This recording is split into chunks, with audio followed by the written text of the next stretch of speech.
महापुष्टिचरणारविन्दं वन्दे वसुन्धरां वन्दे ब्रजवसुन्धरां पूर्वाचार्याय सहाय सम्मानीय मंच पर विराजमान सभी महान भावों को, सभी संतों को, सभी आत्मस्वरूप वृंदों को हृदय से नमन करता हूँ। हमारे मध्य तमर जी, लूसा, गोस्वामी जी, इन्होंने अपने भावों को बड़ी प्रखरता से समाज के सामने रखा। मेरे हृदय की एक बात, जब तक अपना धैर्य, अपना शौर्य, अपना विवेक समय पर काम नहीं देता, तो वस्तुतः हम महाराणा प्रताप जैसों को याद कहाँ कर सकते। उनका शौर्य, उनका धैर्य, उनका विवेक, उनकी राष्ट्रभक्ति आज केवल यादगार में है। मैं विश्वास करता हूं प्रत्येक मानव का परम कर्तव्य है कि हम अपनी भारत माता के लिए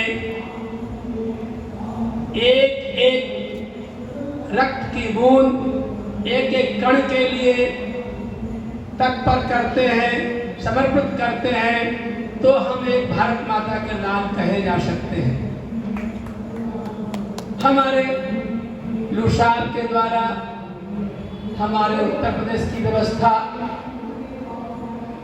सड़क सुरक्षा, परिवहन, यहाँ पर उनके सभी अधिकारीजन बैठे हुए हैं। हम यदि कहें, कागजों में तो लिखा है,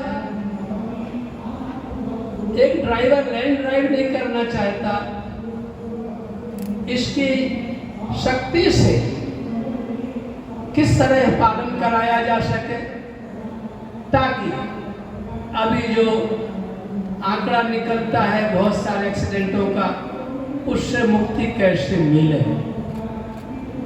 हम अभी हमारे तंवर जी ने एक छोटे से पक्षी की अपनी भावना व्यक्त की। सच्चाई है, हमारी भारत माता के लिए इन वीर सपूतों का, जो केवल अपनी भावना को व्यक्त करते हैं और साहस के साथ उसका पालन करने का प्रयास करते हैं। हमारे गोस्वामी जी के भावों को यदि व्यक्त करते हैं, तो गीता के माध्यम से हमने अपने स्वरूपगत स्थिति की ओर बढ़ने का प्रयास किया है क्या? यथा चित्तम तथा वाचो, यथा वाचिस तथा क्रिया, चित्ते वाचे क्रियायाम च साधु नाम एक रूपतः। हम सब मानव यदि अपनी यथा स्थिति को स्वीकार करते हैं, गीता के महत्व को स्वीकार करते हैं, कृष्ण की वाणी को सम्मान देते हैं, तो आप सच्चे आदर्शवान मातृभूमि के भक्त बन ही सकते हैं। क्योंकि भगवान कृष्ण तो केवल इंगित ही नहीं करते, कायरता के दोषों को हटाते हुए अर्जुन को तत्पर करते, शौर्य की शिक्षा देते और पाप का दमन करने के लिए, अताताइयों का दमन करने के लिए साहस भी प्रदान करते। क्या हमारे चित्त में ये बात बैठती है? यदि कहीं भी स्वार्थ है तो ये बात बैठी नहीं, और हम धर्म को स्वीकार करते हुए सच्चाई में अपना एक धर्म इतना अद्भुत है, अपने धर्म पर यदि मरना भी पड़ता है तो श्रेष्ठ कर है, पर हम क्या इस पर भरोसा करते हैं?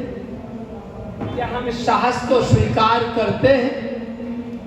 मैं तो आज अपने शब्दों से केवल इतना ही प्रार्थना करना चाहता हूं, हमारे भारत भूमि के बड़े बड़े योद्धाओं में जहां नाम आता है तो महाराणा प्रताप का एक अद्भुत नाम है। उसके बाद बहुत सारे योद्धा हैं जिन्होंने अपनी मातृभूमि के लिए अपने आप का बलिदान भी दिया है। बंधुओं, जागो, भारत को अखंड बनाओ, अपने धर्म को सुदृढ़ बनाओ गीता के माध्यम से, क्योंकि सारे प्राणी ही तो भगवत स्वरूप से अपने आप को तद्रूप बनाए, तन्मय बनाए, तन्निष्ठ बनाए, तदाकार बनाए, तो जीवन का सार अपने आप में सफलता को स्वीकार करेगा। हम इस मंच को नमन करते हुए हृदय से, सम्मान से, क्योंकि आज इन्होंने अपने भावों का जो उद्गार व्यक्त किया, चाहे वो चेतना भाटी जी हों, चाहे हमारे गोस्वामी जी हों, चाहे शेखावत जी हों और चाहे लू साहब हों, सच्चाई से इनके हृदय में कहीं ना कहीं भारत माता के प्रति वेदना है, और इस वेदना में हम सबका शामिल होना बहुत आवश्यक है। इसको स्वीकार करना हमारा देश का, राष्ट्र का, धर्म एक उत्थान की ओर जाएगा, ये प्रत्येक मानव का कार्य है। और जो एक सामाजिक व्यवस्था है, जो आप साहब जिसको देख रहे हैं, इसके अधिकारियों को भी हृदय में अपने आप स्वीकृति आती है, प्रयास तो सभी करते हैं, पर कभी कभी थोड़ी टेढ़ी उंगली करनी ही चाहिए, नहीं तो जो मानवता का त्याग करते हुए विकृत रूप धारण करके अपना एक आचरण करते हैं, उसका रोक करने के लिए कुछ ना कुछ तो करना ही पड़ेगा। आज हमारे वृंदावन की जो दुर्दशा है, इस पर यदि आप विचार करेंगे, यहाँ पर सभी लोग विराजमान हैं, मकान में रहने वालों को निकलना दुर्लभ है, उसकी व्यवस्था कभी कभी शासन को ही करनी पड़ती है। कारण कि कुछ लोग शासन से ही मानते हैं, मानवता को स्वीकार करते ही नहीं है। अभी हमारे लू साहब उस भीड़ के बारे में एक संशय व्यक्त करते हुए व्यक्त कर रहे थे। सच्चाई में ज्ञान तो सभी को है, भीड़ का ज्ञान सभी को है, सबके यहाँ है, पर स्वीकार करने वाले कम ही लोग पाए जाते हैं। अभी हमारे पूर्व में एक वक्ता रिटायर्ड DIG भी कुछ शब्दों का प्रयोग किए थे। इन्होंने गीता के माध्यम से अपने जीवन का अनुभव व्यक्त किया। जो बड़े बड़े खूंखार अपराधी जिन्होंने गीता के माध्यम से अपने आप को बदला, आज वो एक साधारण मानव की ओर, मानवता की ओर अपने आप को स्वीकार किए और समाज में एक उनका अलग अस्तित्व पाया जा रहा है। अभी हमारे गोस्वामी जी बोल रहे थे, यहाँ पर एक सज्जन आए हैं शिवा नाम के, जिन्होंने अपने जीवन में कहीं ना कहीं कोई भूल हो गई होगी, उस भूल का परिणाम बहुत वर्षों तक कारागार में रहते हुए आज वो मुक्त हैं और समाज सेवा में हैं और एक ईमानदारी का जीवन जी रहे। गीता किसको नहीं सुधारती, बस देर है स्वीकार करने की। मैं तो अपने लू साहब से इसलिए प्रसन्न रहता हूं, भले ही हम लोग मिले ना मिले, पर गीता तो मिला ही देता है, मिला ही हुआ रहता है। भले ये लखनऊ रहते, मैं वृंदावन रहता हूँ, भले ये अपने IAS की पोस्ट पर हैं, हम एक बाबा जी के पद पर हैं, परंतु गीता के माध्यम से ऐसा लगता है सच्चाई में पैंट शर्ट पहने हुए एक साधु है। मेरा हृदय स्वीकार, भले ही इनकी पर्सनल लाइफ, स्वतंत्र जीवन, ये हमसे ज्यादा अधिक अपने आप को जान सकते हैं, पर मैं इतना जरूर जानता हूं कि सभी प्राणियों के अंदर, इस देह के अंदर जो विराजमान जीवित है, आत्मा है, वस्तुतः उस सब में एक ही है, सब जगह है। लेकिन हमारी इतनी शुष्कता है, हम इतने सूखे हो चुके हैं, केवल मानवता का तो सम्मान करते हैं, पर कीट पशु पतंग का हम अपमान करने में जुटे हुए हैं। आज हमारी माताएं, जो अभी हमारी चेतना भाटी ने कुछ बात कही, मैं उसका बहुत बड़ा पोषक हूं, रक्षक हूं। हम तो इतना भी मानते हैं, जिन घरों में यदि भ्रूण हत्या होती है, उस घर का पानी भी नहीं पीना चाहिए, पर उसके साथ साथ मैं एक निवेदन करना चाहता हूं, जो हमारे घरों में कीट पतंगों के ऊपर फीड डाला जाता है, उससे एहसास होता है कि तुम्हारा हृदय कितना सूख गया है, तुम्हारा अज्ञान कितना प्रचुर मात्रा में हो चुका है, तुम्हारा स्वार्थ कितना बढ़ चुका है। इसको समझना है। यदि हम मानवता की ओर बढ़ना चाहते हैं, तो इस प्रकृति में प्राणी मात्र को जीने का समान अधिकार है। हम मनुष्य के लिए नहीं, हम जीव मात्र के रक्षक बने, सहयोगी बने, सहायक बने। आप, मैं अपने प्रैक्टिकल बात कहना चाहता हूं, जहां प्रेम की बात आती, मैंने बंदर को पाल के देखा, मैंने कुत्ते को पाल के देखा, सर्प से लड़ने वाला नौला को पाल के देखा। वो साथ सोते, मैं उनको भगाता तो रात में आके मेरे साथ सोते और सांप से लड़ने जाते। सभी को प्यार चाहिए, सभी के हृदय में प्यार बराबर है। शरीर अपने, हमारे अनुसार बोले, शरीर अपने कर्मों के अनुसार मिलता है। जैसी आपकी वृत्ति होती है, उसी अनुसार आपको शरीर मिल जाता है। पर बंधु, अपनी वृत्ति को तो सुधारना ही होगा। अभी चेतना भाटी ने अपने हृदय के उद्गारों को व्यक्त किया। ये जरूर नहीं कि भाटी जी ने उद्गार, इसमें जो बैठे इनमें भी उद्गार उतना ही है। बस ओज को व्यापक करने के लिए विवेक की आवश्यकता है, देश की रक्षा के लिए अपने धर्म की आवश्यकता है। क्या हमारा चित्त इस बात को स्वीकार करता है? मैं तो केवल इतना ही कहूंगा, हमारे गोस्वामी जी की, हमारे वशिष्ठ जी की हमारे ऊपर कृपा है कि हमसे सेवा ले लेते हैं, क्योंकि सेवा करना साधुता का परम धर्म है।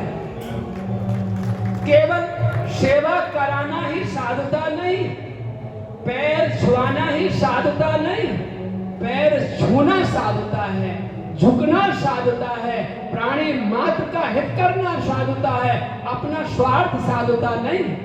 जिसने स्वार्थ का त्याग कर दिया वही आगे बढ़ सकता है। हमारे साहब तो देखिए, अपने यदि ऑफिस में बैठे हो तो इनके सामने कितने लोग टिके रहे। आज सिंपल जगह में जहां पर एक पंखा भी नहीं चल रहा, वो भी बंद है, परंतु साहब आनंद से बैठे हुए। क्यों? इनके चित्त में बात है कि हम प्राणियों का हित कैसे करें। जो इनको पोस्ट मिली हुई है, जब एकांत में बैठते थे, उत्तर प्रदेश के लिए सोचते तो है ही, सोचना ही पड़ता, सोचना ही चाहिए। ऐसे ही साधुता है। साधुता यदि समाधि की ओर की बात की जाती है, अच्छी बात है, परंतु विवेकानंद जी की तरह खुली समाधि लगाने की बात की जाती तो बहुत अच्छी बात है। परंतु जीवन में प्राणी मात्र का कल्याण कैसे हो, ऐसे सोचने वालों की संख्या बहुत कम होती जा रही है। इस पर भी विचार करना हमारे लू साहब के लिए बहुत आवश्यक है। और गोस्वामी जी तो बड़े प्रखर वक्ता हैं, जब ये बोलते हैं तो अपनी वाणी का इतना प्रयास करते हैं कि किसी के चित्त को हम कैसे बदल दें। मैं तो इनसे केवल 10-5 मिनट ही मिला था, शायद मथुरा में डीएम साहब की कोई मीटिंग थी, उसमें भी साहब भी थे। तो मैंने जब सुना तो मुझे लगा कि सच्चाई में ये व्यक्ति आईएएस होते हुए ये डबल आईएएस है। आईएएस तो समाज की सेवा के लिए है, पर हृदय के लिए कुछ सोचते हैं। मिस्टर टावरी जी जब मेरे पास आते हैं, जब केंद्र में वो काम करते थे, जब मेरे पास बैठते हैं तो सोचते हैं, कहते हैं, बोले बाबा तुम्हारे पास आने से मुझे कुछ और दिखता है। क्योंकि जिनकी बुद्धि बड़ी प्रखर होती है, प्रखर बुद्धिवान विवेक को सम्मान देते हैं। जो विवेक का आदर करते हैं ना, सच्चाई में साधक तो वही है, चाहे वो पुरुष हो, नपुंसक ना चाहे स्त्री, चाहे वो स्त्री स्वरूप में हो या नपुंसक शरीर में हो या पुरुष शरीर में हो। ये शरीर संसार की वस्तु है, पर आत्मा तो सबके लिए समान है। इन्हीं शब्दों के साथ मैं सभी को नमन करता हूँ, महाराणा प्रताप को प्रणाम करता हूँ और गीता के माध्यम से श्री कृष्ण के वाक्यों का जो समाज में एक ध्वनि है, उसको जो स्वीकार करेगा, सच्चाई में अपने धर्म को स्वीकार करेगा। जय श्री कृष्ण, जय श्री कृष्ण, जय श्री कृष्ण। मैं धन्यवाद ज्ञापन के लिए भारतीय चरित्र निर्माण संस्थान के राष्ट्रीय उपाध्यक्ष कपिल आनंद चतुर्वेदी को बुलाना चाहूंगा कि वो आए और धन्यवाद ज्ञापन करें।